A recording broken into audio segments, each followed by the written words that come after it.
Class 10th chapter 7 subject maths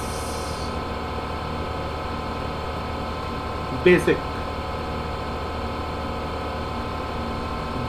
और main maths नहीं, basic मतलब चैप्टर का बेसिक्स कि क्या क्या है इस चैप्टर में। सबसे फर्स्ट है बेटा, टोटल जो है इसमें 4 फॉर्मूले हैं। सबसे पहले हम डिस्कस करने जा रहे हैं डिस्टेंस फॉर्मूला। सबसे पहले हम डिस्कस करने जा रहे हैं डिस्टेंस फॉर्मूला। चैप्टर की अंडरस्टैंडिंग आपको इसलिए होनी चाहिए क्योंकि जो बुक में क्वेश्चंस है बेटा वो नहीं आएंगे, चैप्टर वो क्वेश्चंस नहीं आएंगे आपको बोर्ड एग्जाम्स में। लेकिन अगर आपकी समझ है उस क्वेश्चन को लेके, फिर कैसा भी क्वेश्चन आ जाए आप इजीली सॉल्व कर लोगे। ठीक है, तो डिस्टेंस फॉर्मूला देखो जैसे क्या है। एक डिस्टेंस है, अगर मैं बोलता हूँ नॉर्मली ये ए से लेके बी तक 10 सेंटीमीटर है, या तो मैं इस लैंग्वेज में आपसे बात कर सकता हूँ। मैं क्या बोल सकता हूँ, ए से लेके बी तक स्केल से लाइन खींचो और वो लाइन कितनी होनी चाहिए 10 सेंटीमीटर की। तो ये मतलब क्या हो गया डिस्टेंस। लेकिन अगर मैंने डिस्टेंस नहीं दिया, मैंने दे दिया कि यहाँ पे 2 और 5 है, तो इसको क्या बोलते हैं, ये क्या हो गया बेटा तुम्हारा कोऑर्डिनेट। याद है कोऑर्डिनेट 9th में था, 3rd चैप्टर कोऑर्डिनेट। वो बोलते थे बहुत आसान है, वो आसान उस समय था, अब अच्छा लगेगा। ये पहला वाला जो है बेटा इसको बोल देते हैं x1 है, और इसको क्या बोल देते हैं y1 है। ओके, और इसका भी कुछ नाम ले लेते हैं, यहाँ 3 ले लेते हैं और यहाँ 4 ले लेते हैं। और इसको फिर हम पहले वाले नंबर को क्या बोलेंगे x2, और दूसरे वाले को क्या बोल देंगे y2। अब मैं बोलूँगा कि ए बी का डिस्टेंस निकालो। क्वेश्चन है मेरा तुमसे, मैंने तुमको बोला ए बी डिस्टेंस कितना हुआ ये बताओ। तो उसका फॉर्मूला क्या याद रखना है बेटा तुम्हें, x2 माइनस x1 इस पूरे का whole square plus y2 minus y1 इस पूरे का होल स्क्वायर। और फिर जब करोगे ऐसा, फिर उस पूरे का स्क्वायर रूट। अगर इसी क्वेश्चन को लें और मैं बोलूं कि सॉल्व करो, तो कैसे करोगे बेटा, बस वैल्यू सब्स्टिट्यूट करना है तुम्हें। x2 कितना दिख रहा है 3 में से कितना माइनस करूं, x1 कितना दिख रहा है 2 इस पूरे का स्क्वायर प्लस y2 कितना दिख रहा है 4, y1 कितना दिख रहा है 5 और इस पूरे का स्क्वायर, और जितना भी आएगा उन सभी का स्क्वायर रूट। 3 माइनस 2 कितना होता है बेटा 1, और 1 का स्क्वायर 1।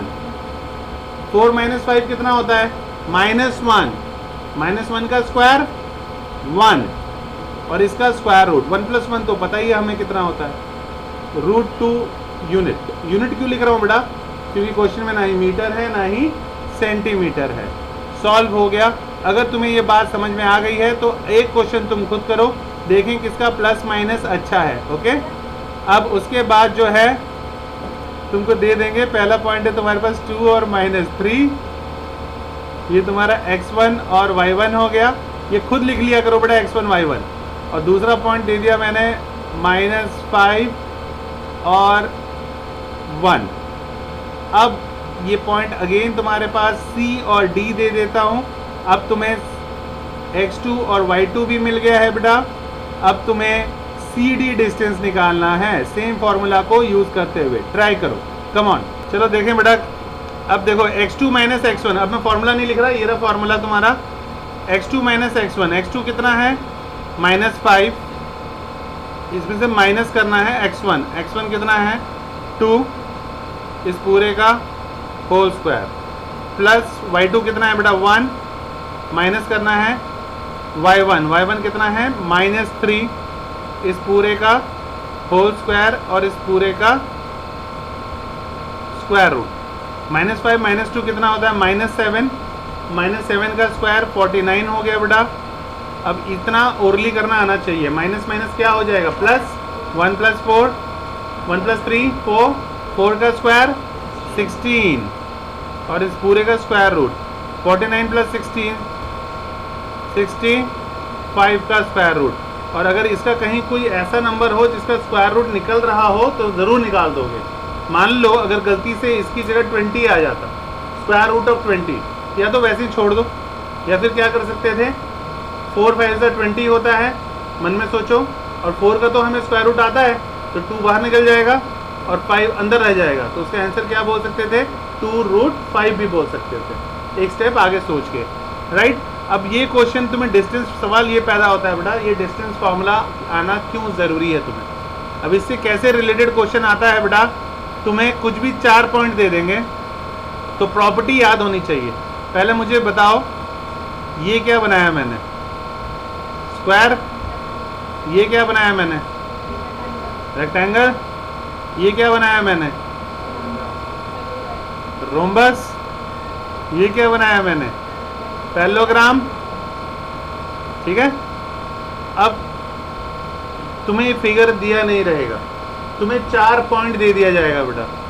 ये मान लो A है, ये B है, ये C है, ये D है, तो ये दे दिया जाएगा तुम्हें, मान लो x1 y1, तो ये पॉइंट क्या हो जाएगा तुम्हारा, x2 y2, और उसके बाद BC अगर डिस्टेंस निकालना है तो फिर मैं इसको x1 y1 ले लूँगा और इसको x2 y2। अगर मैं बोलूँगा DC का लेंथ निकालो, फिर इनमें से किसी को भी x1 y1 और दूसरे को x2 y2 ले लोगे, और फिर मैं बोलूँगा AD का लेंथ निकालो, तो x1 y1 और x2 y2। लेकिन सिर्फ इतना ही काम नहीं करोगे, मतलब 4 बार लेंथ निकालना पड़ेगा, फिर तुम्हें एक और काम करना पड़ेगा बेटा, ये डायगोनल का लेंथ भी निकालना पड़ेगा। इस केस में ये x1 y1, ये x2 y2, या फिर अगर नीचे वाले को x1 y1 ले रहे हो तो इसको x2 y2। उसी तरह दूसरे साइड वाला भी ये x1 y1 हो जाएगा, तो ये नीचे वाला क्या हो जाएगा, x2 y2 हो जाएगा बेटा। और फिर इसका भी डिस्टेंस हम डिस्टेंस फार्मूला लगा के निकाल लेंगे, तो हमें डिस्टेंस कुछ आ जाएगा। टोटल कितने डिस्टेंस आ जाएंगे, एक तुम्हें AB का आ जाएगा कुछ डिस्टेंस, एक आ जाएगा BC का कुछ निकल जाएगा, एक CD का कुछ निकल जाएगा, एक AD का कुछ निकल जाएगा, एक AC का कुछ निकलेगा और एक BD का कुछ निकलेगा। तो 100% अगर ये स्क्वायर है बेटा, ये अब सवाल ये पैदा होता है, हम 4 जब निकाल रहे थे तो 4 साइड से तो हमें पता लग गया कि ये भी x निकला, ये भी x निकला, x मतलब कुछ भी निकल गया, ये भी x निकला और ये भी x निकल गया, तो हम बच्चा क्या करेगा, तुरंत लिख के आ जाएगा, अरे चारों साइड इक्वल आ रहा है, स्क्वायर। और बोर्ड एग्जाम अगर है तो तुम्हारा हो जाएगा क्रॉस। क्यों, क्योंकि हमारा जो रोम्बस होता है बेटा, रोम्बस में भी तो प्रॉपर्टी यही होता है, रोम्बस में भी तो चारों साइड इक्वल होता है, बस डिफरेंस क्या है दोनों में, स्क्वायर और इसमें, कि भाई हमारा जो रोम्बस होता है एक डायगोनल बड़ा आता है, दूसरा डायगोनल छोटा आता है। तो मतलब इसलिए हमें ये डायगोनल के लेंथ भी निकालने ज़रूरी होते हैं, ताकि हम पता लगा पाएँ कि हमारा स्क्वायर है कि रोम्बस है। और यही कंडीशन बेटा रेक्टेंगल और पैरेललोग्राम की भी यही कहानी है बेटा। ध्यान से अगर देखोगे तो AB CD, तो जब इसमें भी वैसे ही पहले एक डिस्टेंस, फिर 2 डिस्टेंस, फिर 3 डिस्टेंस, फिर 4 डिस्टेंस, और उसके बाद फिर क्या करना पड़ेगा तुम्हें, इसको x1 y1 x2 y2 लेके इसका लेंथ, और फिर इसको x1 y1 और इसको x2 y2 लेके इसका लेंथ निकालना पड़ेगा, ताकि हमें डायगोनल का लेंथ पता लग पाए। क्योंकि अगर डायगोनल का लेंथ इक्वल आ गया, इसका मतलब 100% वो क्या है, रेक्टेंगल है, और अगर अनइक्वल आया इसका मतलब वो क्या है, पैरेललोग्राम है। तो इसीलिए हमें ज़रूरी है, एक इसका लेंथ जो है x आएगा, तो CD जब निकाल रहे होगे तुम तो वो भी 100% x ही आएगा। अगर AC निकाल रहे हो तो कुछ और लेंथ आ जाएगा, और BD भी निकालोगे तो जो ये आया है इसका लेंथ भी वही आएगा। और डायगोनल जो होगा, मान लो A है तो ये दूसरे वाले डायगोनल का लेंथ भी A ही आएगा। तो हमें पता लग जाएगा कि फिगर हमारा कौन सा है, रेक्टेंगल है। और इसमें क्या पता लगेगा, ये तो बता दिया है ना बेटा, इसमें जो है हमारा सारों साइड इक्वल, ये स्क्वायर की कहानी है ना, स्क्वायर की कहानी में सारों साइड इक्वल, और ये 2 साइड जो है, 2 डायगोनल जो है ये भी आपस में इक्वल। अगर ऐसा कहीं कंडीशन लिखा मिलेगा तो मतलब ये किसकी कहानी है, स्क्वायर की कहानी है। इसकी कहानी क्या है बेटा, रेक्टेंगल की कहानी। इसमें हमारा AB CD दोनों बराबर आएगा लेंथ, और AC बी डी कुछ अलग आ जाएगा और ए डी और बी सी इसका लेंथ कुछ अलग आ जाएगा। तो हमें पता लग जाएगा इस प्रॉपर्टी से कि हमारा फिगर पक्का कौन सा है, रेक्टेंगल है। और अगर लेंथ निकाल रहे हैं इस फिगर का तो इसमें 100% मेरा क्या होगा बेटा, ए बी जितना निकलेगा बी सी भी उतना ही निकलेगा, सी डी का भी लेंथ उतना ही निकलेगा और ए डी का भी उतना ही निकलेगा। मान लो कुछ भी निकल रहा है एक्स, लेकिन ए सी बेटा कुछ अलग हो जाएगा और बी डी कुछ अलग ही हो जाएगा। अगर ये प्रॉपर्टीज रहेगी तो मुझे पता लग जाना चाहिए मेरा फिगर कौन सा है, रोम्बस है बेटा। तो प्रॉपर्टी याद होना चाहिए फिगर्स का, तभी आप निकाल पाओगे, अदरवाइज नहीं निकाल सकते, कितना भी डिस्टेंस निकालते रहो। ठीक है, समझ में आ रहा है क्या बता रहा हूं मैं, ये इंपॉर्टेंट है। अच्छा, इसका पैरेललोग्राम का क्या होगा बेटा प्रॉपर्टी, फिर से देखो, मेरा ए बी किसके बराबर आ जाएगा, सी डी के बराबर आ जाएगा, है ना। ए बी सी डी के बराबर कुछ कुछ आ जाएगा, दोनों का कुछ एक्स आ गया मान लो। उसी तरह मेरा ए डी का लेंथ किसके बराबर आएगा, बी सी के बराबर आएगा, मान लो वाई आ गया। और मेरा ए सी कुछ अलग ही होगा और मेरा डी बी भी कुछ अलग आएगा। अगर ऐसा कुछ प्रॉपर्टी आ रहा होगा तो मुझे पक्का पता लग जाएगा वो क्या है, पैरेलल। एक और चीज़ आता है, देखो क्या होता है, एक चीज़ अगर मैं बोलता हूँ बेटा, एक लाइन है ए बी सी, ठीक है, ये 3 पॉइंट दे दिया और तुम प्रूफ करने दे आ जाता है कि प्रूफ करो। क्या प्रूफ करने के लिए आ जाता है बेटा, कि point A B and C are collinear. Collinear का मतलब पहले तो पता होना चाहिए, कोलिनियर होता क्या है। कोलिनियर का मतलब होता है बेटा all points are on same line. तो इसको प्रूव करने के लिए एक तो हमारे पास फॉर्मूला है शॉर्टकट जो हम सीखेंगे एंड में, लेकिन मान लो अभी हमें वो फॉर्मूला नहीं आता, तो इसके लिए हमने सिर्फ डिस्टेंस फॉर्मूला सीखा है अभी तक। तो फिर हम कैसे करते हैं बेटा, ए बी का लेंथ निकालते हैं, फिर बी सी का लेंथ निकालते हैं और फिर ए सी का लेंथ निकालते हैं। तो हम पाते हैं कि दोनों को जोड़ने पे जितना आ रहा है वो ए सी के लेंथ के बराबर है। तो इसका मतलब पहले ए बी का distance formula x1 y1 x2 y2 करके ये डिस्टेंस निकाल लेते हैं, डिस्टेंस फॉर्मूला। फिर इसको x1 y1 ले लेते हैं, इसको x2 y2 ले लेते हैं, फिर हम बी सी का भी डिस्टेंस निकाल लेते हैं और फिर इसको x1 y1 और c को x2 y2 ले लेते हैं और फिर ac का भी डिस्टेंस निकाल लेते हैं और फिर हम दोनों को जोड़ते हैं ab और bc वाले डिस्टेंस को और चेक करते हैं कि वो ac के बराबर आ रहा है कि नहीं आ रहा। अगर आ गया इसका मतलब वो क्या है, कोलिनियर है। अगर नहीं आया तो इसका मतलब दे आर नॉन कोलिनियर, या फिर वो कोलिनियर नहीं है। ठीक है, अब बात करते हैं दूसरा बेटा जो फॉर्मूला इस चैप्टर में है, लिख लो। सेकंड फॉर्मूला है बेटा मिड पॉइंट फॉर्मूला। ये बहुत काम आने वाला है, बहुत सारे बड़े बड़े क्वेश्चन को ये छोटा कर देता है बेटा। ये कई बार जो होता है सिलेबस से हटा दिया जाता है, बोलते नहीं भाई सिर्फ सेक्शन फॉर्मूला है, मिड पॉइंट नहीं है। चाहे सिलेबस से हटा दिया गया हो तुम्हें वो फिर भी आना चाहिए, क्योंकि सेक्शन फॉर्मूला में जहाँ बड़े बड़े फॉर्मूला यूज़ करेंगे हम, उसकी जगह हम मिड पॉइंट फॉर्मूला यूज़ करके आसानी से पहुँच सकते हैं। कहने का मतलब क्या है, मान लो एक पॉइंट बेटा, एक लाइन है, फिर से ध्यान से देखो, ये ए हो गया, ये बी हो गया और इसके ठीक बीच में बेटा सी है। ठीक है, ये ए पॉइंट हो गया, ये बी हो गया और ये सी है। तो ए का तुमको दे दिया, क्या दे दिया मैंने, x1 y1 और ये दे दिया मैंने पॉइंट x2 y2। इसका मतलब क्या है, यहाँ दे दिया 2 3, यहाँ दे दिया 4 5 -1 कोई भी पॉइंट, और मैंने बोला सी का पॉइंट निकालो। और सी पॉइंट कहाँ है, दोनों के एकदम बीच में। बीच में मतलब ही होता है मिड पॉइंट। तो बीच में इसका निकालो कि भाई x क्या होगा और y क्या होगा, इसका कोऑर्डिनेट निकालना है। तो x को निकालने के लिए फॉर्मूला क्या यूज़ करोगे बेटा, इसको और इसको ऐड कर दोगे मतलब x1 प्लस x2 को ऐड कर दोगे और डिवाइड बाय 2 कर दोगे। और अगर y निकालना होगा तो क्या करोगे, सेम यही करेंगे, ये y1 और ये y2 दोनों को ऐड कर दोगे बेटा और फिर डिवाइडेड बाय 2 कर दोगे। तो मान लो अगर एक लाइन है, एक मैं तुम्हें सिखाता हूँ फिर तुम निकालोगे। ये a हो गया बेटा, ये b हो गया, यहाँ दे दिया मैंने 2 और 4 और यहाँ दे दिया मैंने 6 और 8 और तुम्हें निकालना है c के coordinates.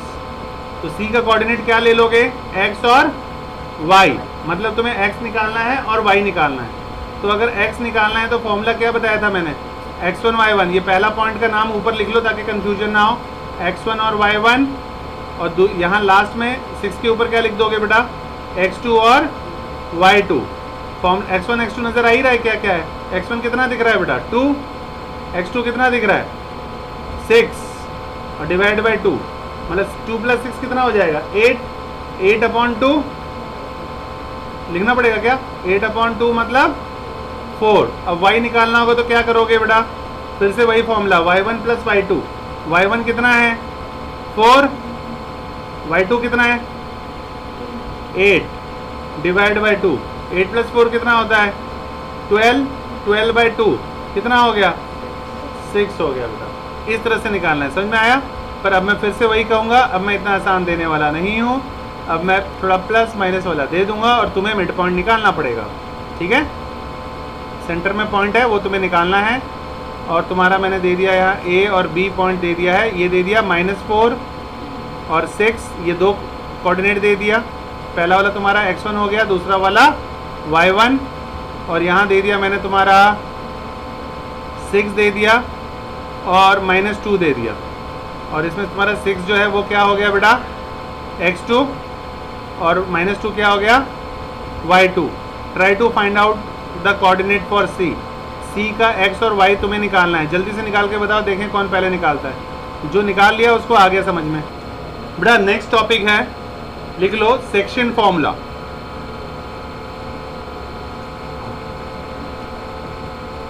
Section formula, section formula का मतलब क्या होता है बेटा, अभी तो मैंने बोला पॉइंट जो था वो कहाँ था बेटा, एकदम सेंटर में था, है ना, पॉइंट एकदम सेंटर में है। लेकिन अगर मान लो पॉइंट सेंटर में नहीं हुआ, कहीं लेफ्ट राइट हो गया, फिर भी हमें उस पॉइंट को निकालना आना चाहिए, है कि नहीं। मान लो ये a है, ये b है, अगेन ये पॉइंट जो है बेटा ये x1 y1 है और ये नेक्स्ट वाला पॉइंट जो है वो x2 y2 है, राइट। और ये c वाला कहीं भी बीच में दे दिया, x और y हमें निकालना है और क्वेश्चन में दे दिया AC का रेशियो दे दिया है m1 और दूसरा वाला रेशियो दे दिया है m2।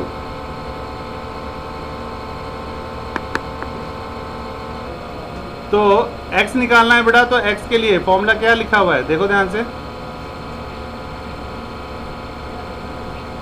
m1 x2 plus m2 x1 upon m1 plus m2।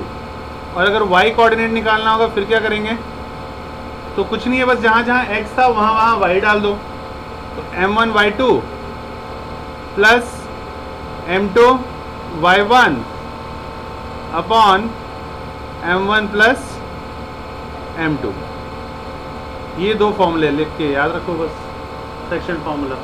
अब देखो अब एक एग्जांपल लेते हैं, और ये m1 और m2 है क्या बेटा, ये पॉइंट जो है इस पूरे लाइन को इस रेशियो में डिवाइड किए हुए हैं। तो m1 रेशियो m2 है। अगर मान लो कहीं कहीं पे रेशियो नहीं दिया हुआ, कोई एक ही रेशियो दिया हुआ है, उस केस में क्या करोगे बेटा, याद रखो वो कहीं लिख लो, वहाँ पे k रेशियो 1 लोगे और फिर क्वेश्चन को सॉल्व करोगे। अगर मान लो m1 m2 दोनों रेशियो नहीं दिया हुआ, कोई एक ही रेशियो दिया रहेगा, तो वहाँ पे कौन काम आएगा, k रेशियो 1। ये भी नोट कर लेना बेटा कहीं पे। Condition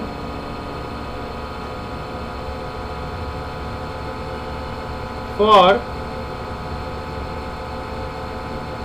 collinearity. कोलिनियर मतलब तो समझ में आ ही गया होगा बेटा कि तीनों पॉइंट जो है वो हमारे इस लाइन पे है कि नहीं है।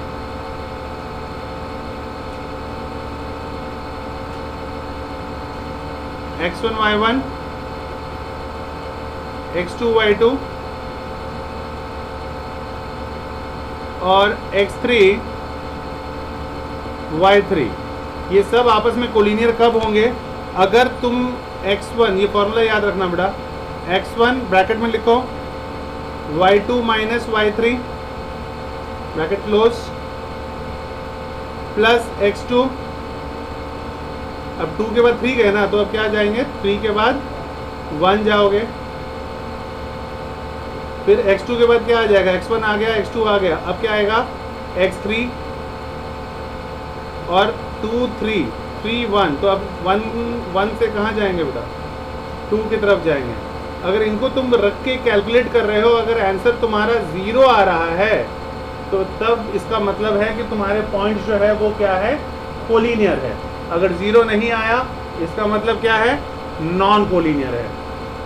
और चौथी चीज़ जो तुम्हारे सिलेबस से हटा दिया गया है बेटा, एरिया ऑफ ट्रायंगल, पता नहीं क्यों हटाया है, उसमें था क्या बेटा पता है, कि अगर नॉन कोलिनियर है तो मतलब पक्का ट्रायंगल का पार्ट है, और उसमें क्या होता है, यही वाला इक्वेशन बस सॉल्व करना होता है, और इस पूरे ये जो पूरा दिख रहा है इक्वेशन, यहाँ पे इस पूरे को हाफ से मल्टीप्लाई कर दिया जाता है बस, तो वो, और ये 0 नहीं होता है यहाँ पे, बस हाफ इंटू ये पूरा होता है, तो हम एरिया ऑफ ट्रायंगल निकाल लेते हैं। पर ये नहीं है तो मत लिखो, सिलेबस में है ही नहीं है, इस बार हटा दिया गया है। बस पता रहना चाहिए नॉलेज के लिए कि कोई 3 पॉइंट दे दे और बोले कि भाई इस ट्रायंगल का एरिया निकालो, तो ये अगर जिसको कोलिनियर वाला फार्मूला याद है वही सारा फार्मूला रहता है, और जितना इसको सॉल्व करके आता है बेटा उसको हाफ से मल्टीप्लाई कर दिया जाता है। हाफ मतलब 1/2, तो 1/2 से मल्टीप्लाई करोगे, हाफ इंटू वो जितना आएगा वो उसका एरिया हो जाएगा, ठीक है, उसको याद रखना है, सबसे इम्पोर्टेंट, ठीक है, तो इसको नोट करके रखो। तो आज हमने जितना बात किया है बेटा ये सारा ही आएगा इस चैप्टर में। क्या क्या आने वाला है, डिस्टेंस फॉर्मूला, दूसरा mid point formula, third section formula, and चौथा कंडीशन फॉर कोलिनियरिटी। तो ये फॉर्मूला अच्छी तरह से आज याद कर लेना, क्योंकि कल जब हम एक्सरसाइज करेंगे ये सारी चीज़ें काम में आने वाली हैं। Thank you very much.